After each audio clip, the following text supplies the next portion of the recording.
Oh, ano na? Yan o.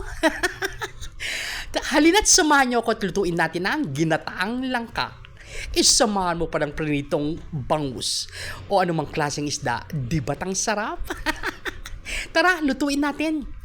Magpainit lamang ng kawali guys, lagyan ng mantika. Pag ito'y uminit, ilagay na ang bawang, sibuyas at luya, sabay-sabay na yan.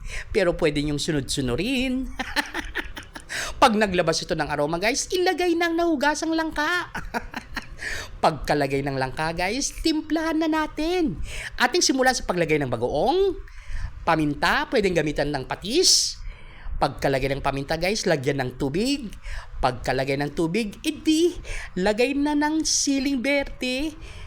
Sunod ng berde, edi, siling pula. Itong magbibigay sipa sa ating ulam at papasarap sa ating pananghalian. Pag ito'y hinalo guys, edi pwede mo nang ilagay ang kakanggata. Yan no. Pagkalagay nito guys, pwede nyo nang ilagay ang sahog. Sa sahog guys, pwede yung gamitan ng karne, pwede yung gamitan ng iprinitong isda o anumang gusto ninyong sahog. Sa akin naman ang ginamit ko ay dried shrimp.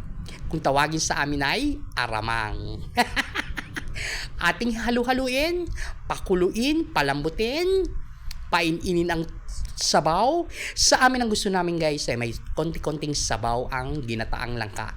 Pero kung ang gusto nyo ay tuyo, pwedeng pwede.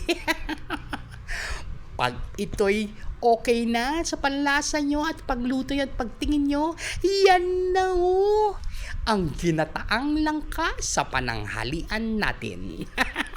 Till next time, kain, bye!